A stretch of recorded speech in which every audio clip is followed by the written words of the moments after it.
Are you bored of the standard tank playstyle? Do you want to try something new, fun, and fresh?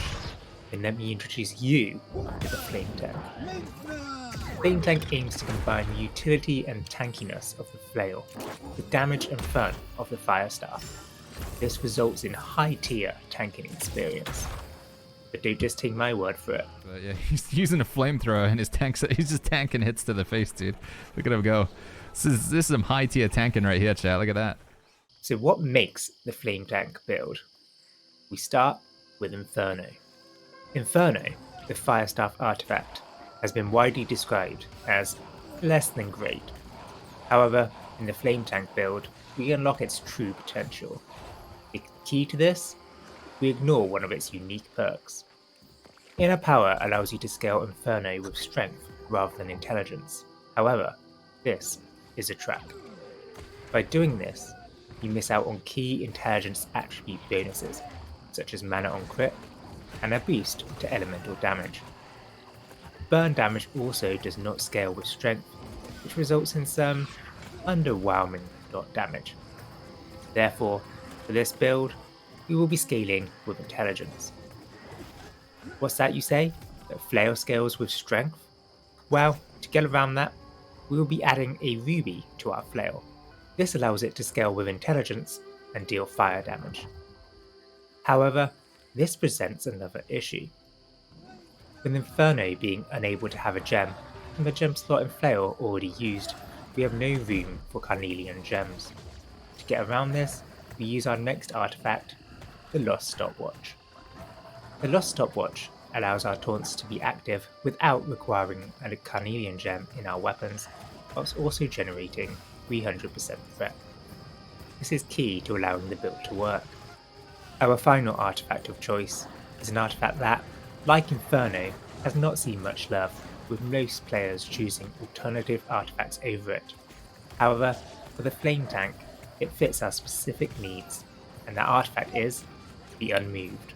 The Unmoved unique perk, Unmovable, prevents us from being displaced. Whilst using Inferno, we would not have any grip, so are subject to being staggered and pushed.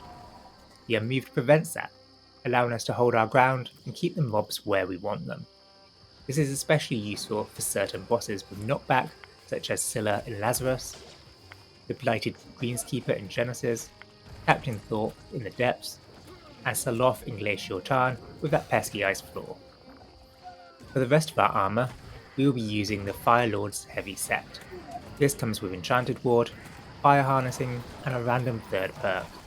Not only do the perks fit perfectly into our build, the skin fits even better. A dark, heavy breastplate with a fiery heart. What more could you want for a Flame Tank? For our weapons, we will be using Inferno and a Flail and Shield. Inferno's second unique perk, Hellfire's Fury, gives us 20% damage whilst within 15 meters of an enemy. Perfect for a tank that likes to stay close. The final perk on Inferno, we have added Fire Achievement for some extra damage. For the Flail, we are using Keen, Hated, and Crowded Bludgeon. Whilst the perks Keen and Hated can be changed, and likely should be changed to Refreshing Move, Crowded Bludgeon is a key perk which we will discuss later on. For the shield, we are using a Tower Shield with the perks Shield Defense, Sturdy, Sturdy Energy, and an Elemental Shield Ward perk. You will want the Shield Ward perk element to match the element of the mutation you are doing. For example, in a Fire mutation, you want a Flame Shield Ward perk. Similar to amulets, having a shield for each element is highly recommended. Now on to the last pieces of our gear. As stated earlier, for our amulet we are using the Lost Stopwatch. For the final perk, we have added Flame Protection. Using an artifact amulet does cause some issues, however. As stated when discussing shields, it is normally recommended that you use an amulet with an element protection perk that matches the element of the mutation you are doing. This normally means that you have 4 amulets, one for each element.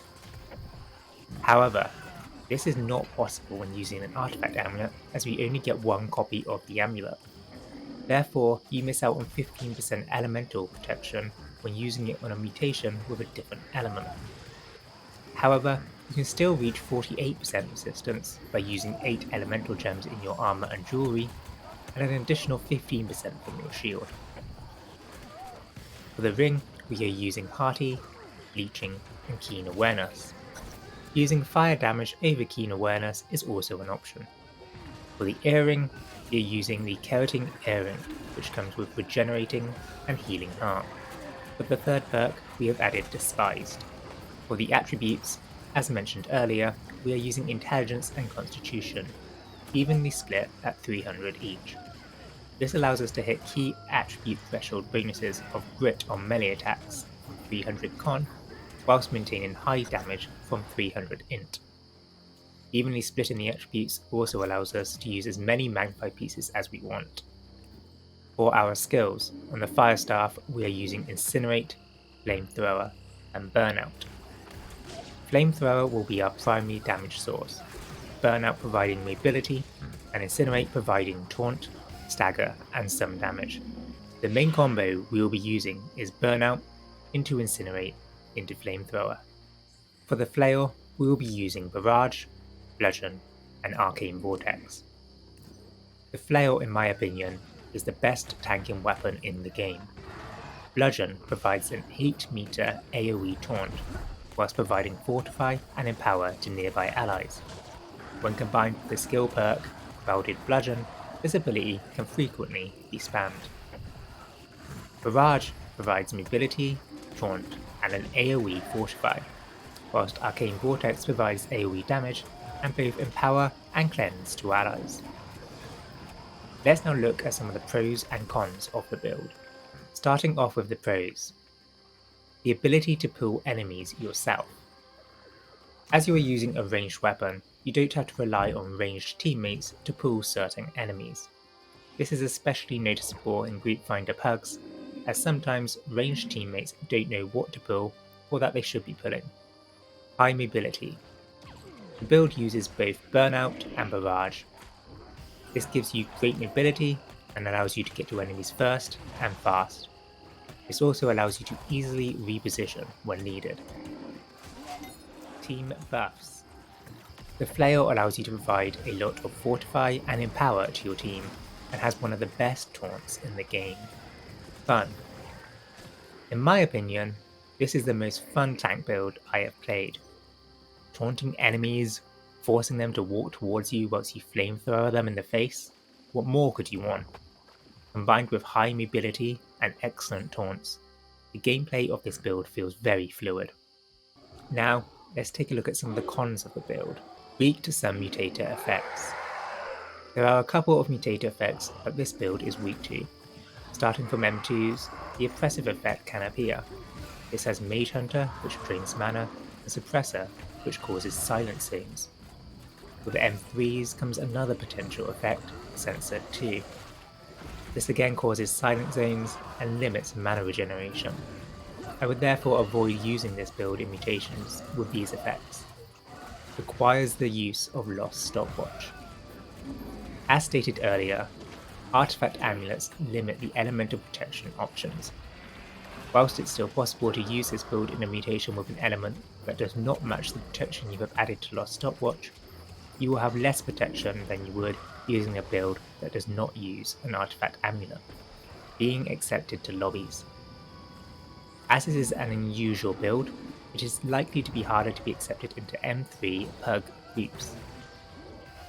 A lot of people will only accept meta builds or builds that they recognise. A tank with a fire staff is an instant reject for some people. However, there are ways around this.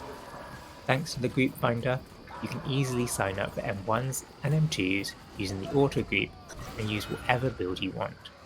For M3s, there is the option to either start your own group or play with people in your company or people you know. That's it for the video. If you have any questions about the build, drop a comment below and I'll get back to you. Thanks for watching.